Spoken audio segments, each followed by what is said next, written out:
O prefeito de São Simão, Francisco de Assis Peixoto, pede afastamento do cargo por 90 dias. Ele é investigado por denúncias de assédio sexual. Policiais militares que quase atropelaram um ciclista em Quirinópolis são afastados do trabalho nas ruas. Com a chegada de mais doses, cidades do interior avançam na vacinação contra a Covid-19. Em Lusiânia, moradores com 24 anos já estão sendo imunizados. 5 escolas municipais de Caldas Novas registraram casos de Covid-19 e aulas presenciais são suspensas. O ex-governador e ex-prefeito de Goiânia, Iris Rezende, segue internado na UTI após sofrer um AVC e passar por uma cirurgia. O corpo do ex-governador Ari Valadão foi enterrado hoje. Muito mais a partir de agora no Jornal Anhanguera.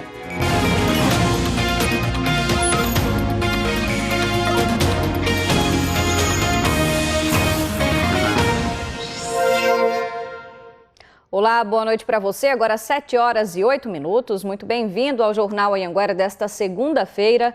O prefeito de São Simão, Francisco de Assis Peixoto, que está preso por denúncia de assédio sexual, entrou hoje com pedido de afastamento do cargo por 90 dias. A gente vai ao vivo para Rio Verde com o repórter Eduardo Marins, que está acompanhando tudo isso de perto. Boa noite para você, Eduardo. Oi, Gabi, boa noite para você, boa noite para todos. Francisco de Assis Peixoto está preso há 11 dias. Ele está no núcleo prisional, no núcleo de custódia, aliás, do Complexo Prisional de Aparecida de Goiânia. Eu conversei hoje à tarde com o advogado dele, Edmundo Dias, que disse o seguinte, trouxe 2 novidades, que hoje à tarde ele fez então o pedido para a Justiça de São Simão da soltura dele, né, que é que é pedindo para que ele seja solto, né? Além disso, o prefeito assinou um documento em que ele pede o licenciamento dele, afastamento do cargo por 90 dias. Esse pedido vai para a Câmara de São Simão. Os vereadores precisam analisar. Eu conversei com o presidente da Câmara, que disse que ainda não foi notificado, mas quando chegar, eles vão analisar. Então, o vice-prefeito da cidade, ele deve assumir nos próximos dias, né? Eu conversei também com o promotor que segue com a investigação do caso, que está bem no final, aliás, né? O promotor Fabrício Lamas, ele disse o seguinte, que eles devem oferecer ainda esta semana, né, possivelmente entre hoje e amanhã, a denúncia contra o prefeito. 7 pessoas denunciaram ele, são os possíveis crimes que ele pode responder então. A disponibilização de registro pornográfico envolvendo criança, até mesmo os abusos sexuais por possíveis vítimas e também dos crimes de importunação sexual, viu, Gabi? A gente segue acompanhando. Obrigada, viu, Eduardo, pelas informações. Bom trabalho por aí. Só mais uma informação, a gente procurou a prefeitura para saber como fica a administração do município, mas não tivemos nenhum retorno. Mudando de assunto para falar de vacinação contra a Covid-19, que está avançando nas cidades do interior. Notícia boa, né? A gente fez um giro aí para acompanhar o que muda agora com a chegada de mais doses da vacina aqui para Goiás. Santo Antônio do Descoberto está saindo na frente e imunizando gente bem jovem. A partir de amanhã, quem tem 18 anos já pode correr para o abraço. Serão distribuídas 300 senhas e a vacinação é na Praça da Matriz. Formosa e Novo Gama estão vacinando jovens de 20 anos. Teve até mutirão em Novo Gama no fim de semana e a aplicação das doses segue amanhã, de 8 às 5 da tarde, na Praça da Bíblia e no Ginásio de Esportes Lago Azul. Agora, nos próximos dias, provavelmente, iremos baixar ainda para a população a partir dos 18 anos. Lusiânia também avança na vacinação esta semana. Jovens com 24 anos ou mais podem ser imunizados aqui na unidade materno-infantil ou na Mingone 2. Dá para ser imunizado também na unidade Norte Maravilha, mas por lá, só com agendamento no site da prefeitura. Trouxe todos os documentos e o cartão também de vacinação que eu já tinha, né? Levar os documentos exigidos evita qualquer dor de cabeça na hora de se vacinar. Comprovante de residência, cartão de vacinação, cartão do SUS e um documento com foto. Trouxe tudo certinho, né? Porque a gente já foi bem informado nas redes sociais da prefeitura. Em Rio Verde, no sudoeste do estado, pessoas com 26 anos serão vacinadas amanhã. E na quarta, quem tem 25. Para receber a primeira dose, é preciso levar uma cópia do RG e um comprovante de residência. E Anápolis também reduziu a idade de vacinação, que agora é para quem tem 28 anos, viu? Longas filas marcaram o início da nova etapa em alguns pontos de vacinação.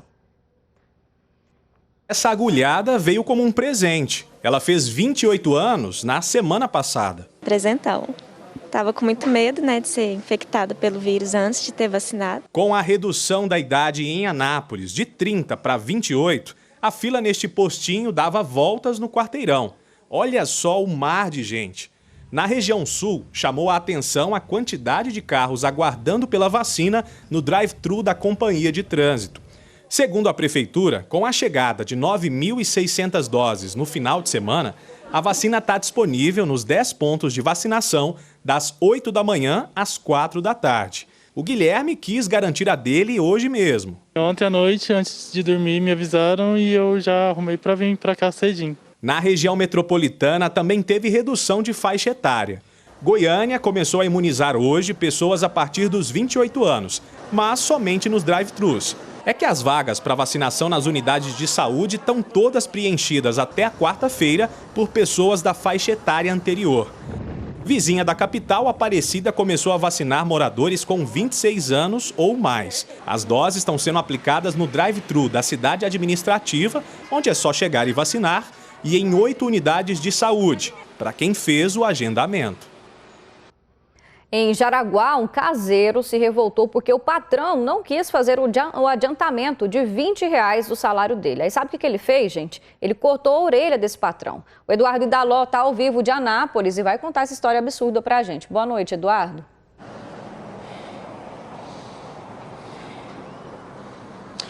Oi, Gabriela, boa noite para você, boa noite para todo mundo que está nos acompanhando. Como você disse, que história absurda que aconteceu nesse domingo lá em Jaraguá.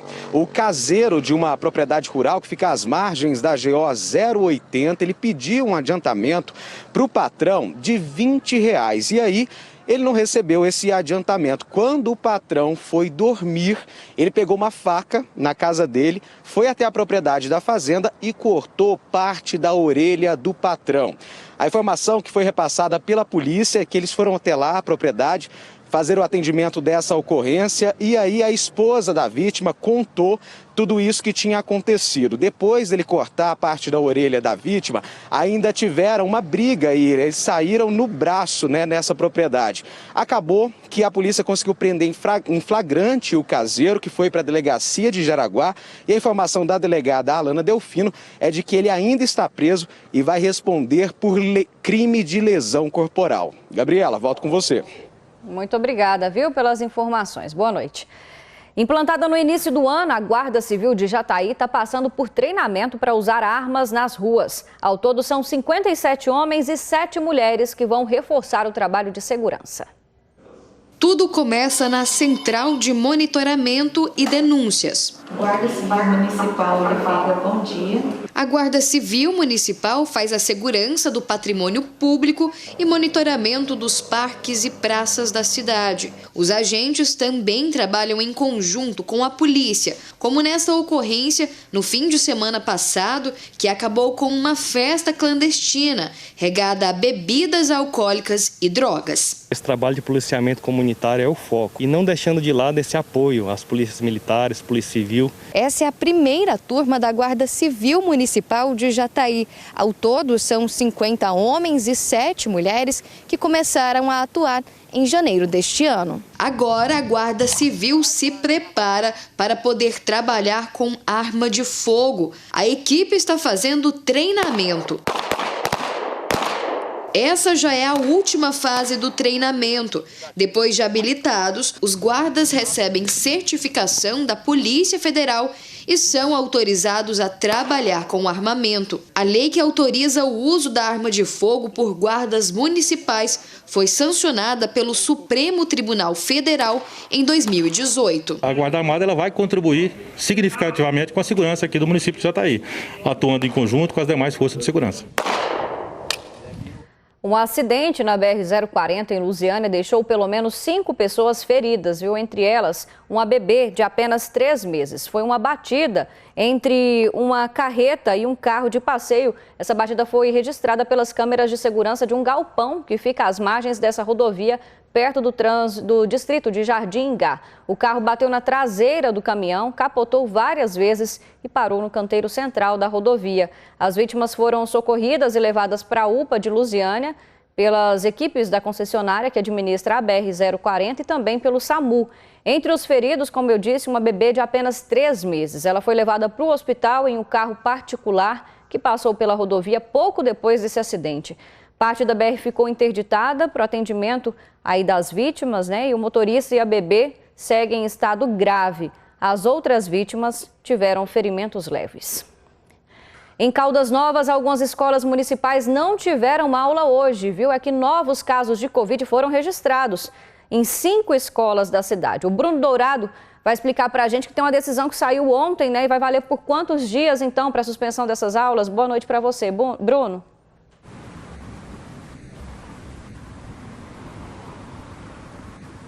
Olá, Gabi, isso mesmo. Saiu ontem à noite. Boa noite para você, boa noite a todos. As aulas em 15 escolas e creches municipais de Caldas Novas estão suspensas, então, a partir de hoje. Isso deve continuar assim pelos próximos 15 dias. 5 casos foram confirmados entre servidores da rede pública de ensino, incluindo um funcionário do transporte escolar da prefeitura.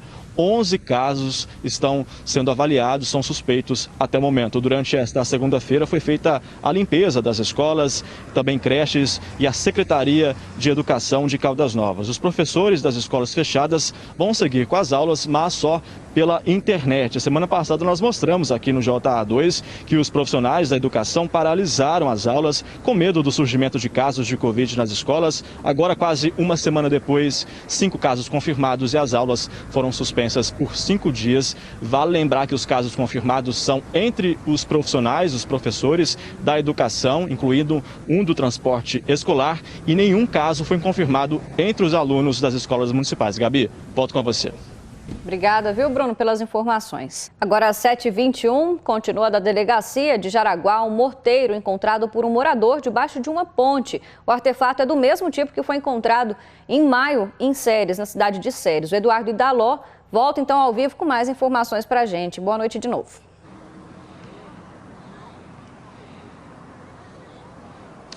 Boa noite de novo, Gabriela. Pois é, esse artefato militar que já foi identificado como um morteiro, que é um artefato que é lançado por uma espécie de lançador a curta distância, ele foi muito utilizado na Segunda Guerra Mundial. Esse morteiro foi encontrado debaixo de uma ponte às margens do rio Saraiva, lá em Jaraguá, por um morador de Jaraguá. Ele avisou a Polícia Civil, que foi até lá, buscou esse equipamento e ele está na delegacia, vai passar por perícia, então, para poder ser identificado de onde é esse material, né? E por que ele estava lá, se é possível que ainda a polícia consiga identificar. Segundo as informações da Polícia Civil, esse artefato ele estava enterrado ali debaixo da ponte às margens do rio Saraiva. Então vai ter essa investigação para identificar essa peça aí.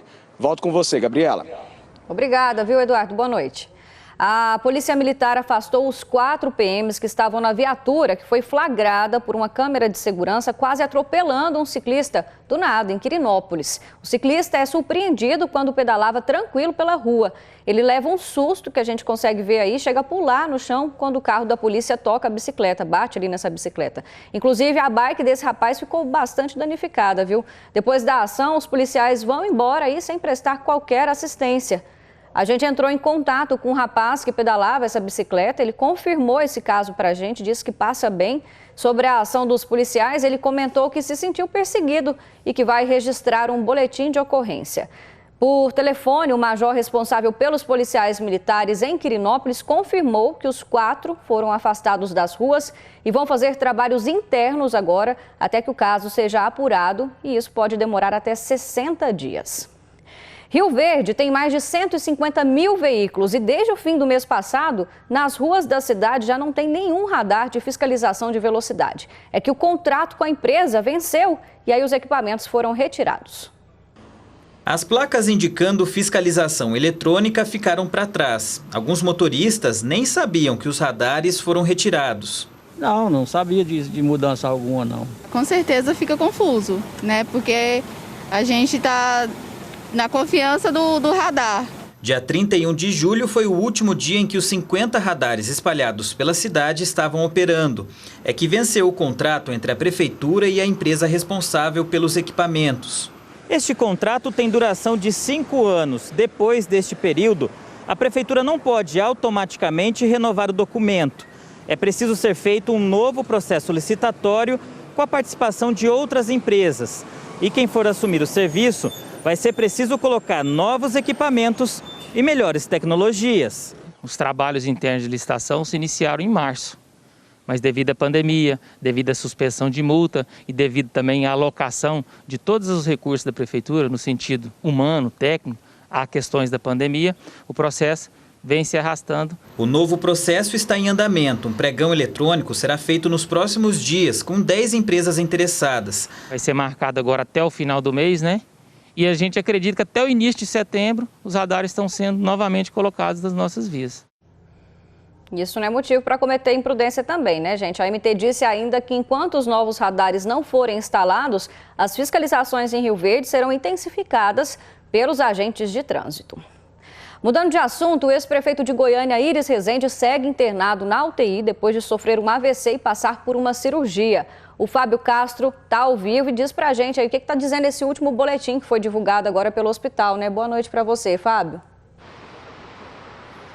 Boa noite, Gabriela. Boa noite a todos. Olha, esse boletim médico foi divulgado por volta de 3h30 da tarde e ele traz a seguinte informação, que Iris Rezende continua internado na UTI e o estado de saúde dele é considerado crítico. Mas o boletim também traz boas notícias em relação à recuperação de Iris Rezende aqui no hospital. Entre elas é que ele vem apresentando momentos de despertar. E como os sedativos estão sendo reduzidos aos poucos, ele responde a isso movimentando o corpo. Ele também apresenta um bom controle da pressão arterial, uma tomografia no crânio foi realizada e identificou uma redução do edema e também foram feitos exames que identificaram que estão normais as funções dos órgãos do ex-prefeito de Goiânia e ex-governador de Goiás. No início da manhã, o governador de Goiás, Ronaldo Caiado, esteve aqui no hospital e saiu dizendo que Iris Rezende continua respirando com a ajuda de aparelhos, ele segue entubado, melhor dizendo,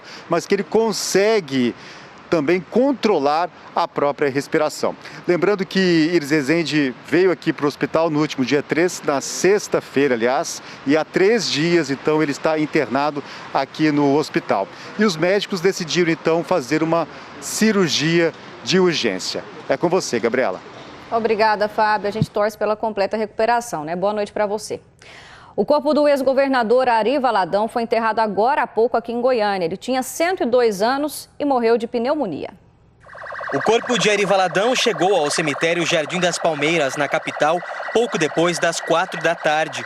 Ele veio escoltado pela polícia militar. Todos os presentes usavam máscara, mas teve aglomeração durante o velório. Ele nasceu em Anicuns, onde foi prefeito por 2 mandatos entre 1947 e 1951 e 1955 a 1959. Ari também foi deputado estadual pela primeira vez em 1959 e depois eleito novamente outras 2 vezes. Foi ainda deputado federal por 3 mandatos consecutivos. Em 1983, foi eleito indiretamente governador de Goiás. A família disse que Ari Valadão sempre foi filiado ao Partido União Democrática Nacional, UDN. Ele deixou a política com 80 anos. Há poucas semanas, Ari Valadão foi levado para o hospital, onde ficou internado depois de uma queda que teve em casa. Exames mostraram que ele não teve nenhuma fratura, mas logo depois da internação foi diagnosticado com pneumonia.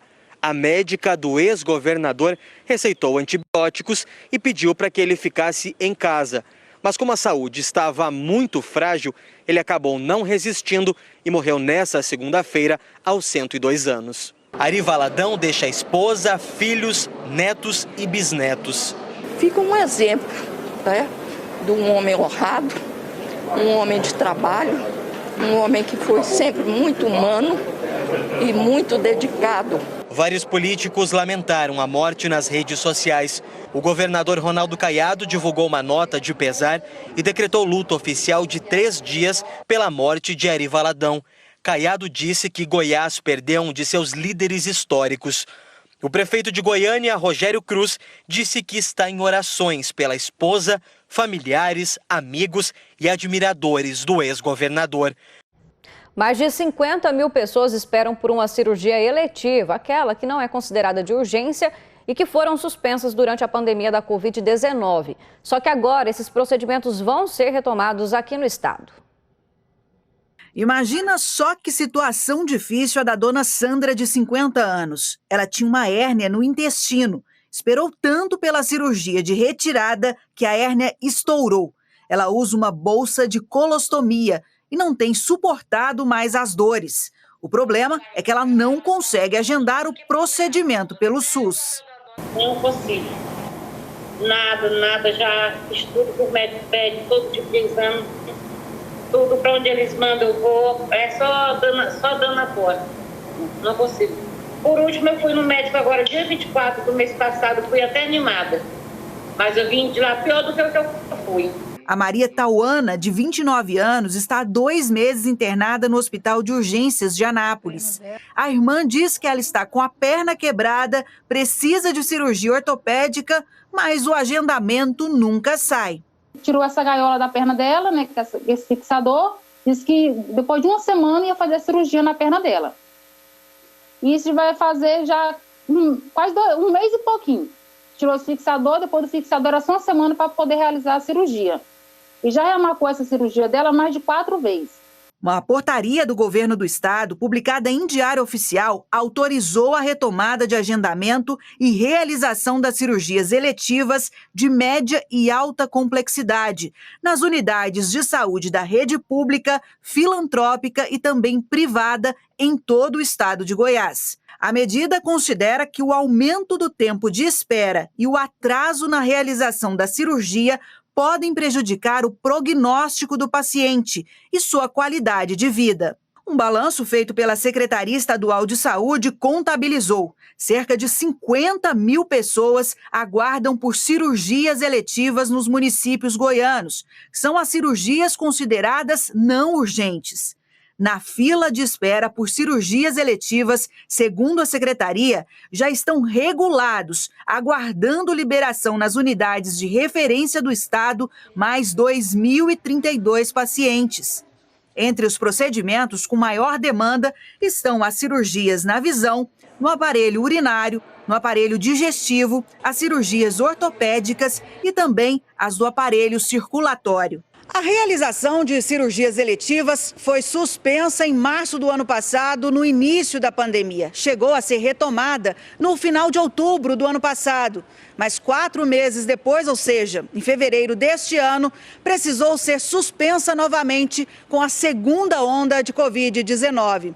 A retomada dos agendamentos agora, segundo o secretário estadual de Saúde, será feita de forma gradativa nos hospitais. A ideia é liberar mais vagas à medida em que a taxa de ocupação de leitos de UTI por Covid for caindo no estado.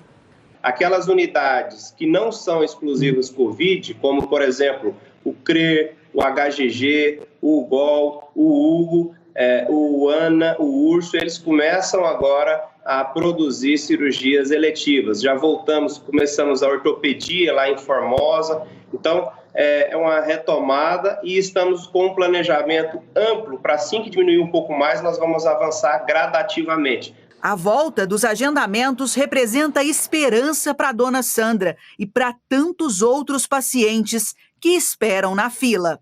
Eu não acredito, meu pai. Graças a Deus. Porque de tudo eu já fiz. De tudo.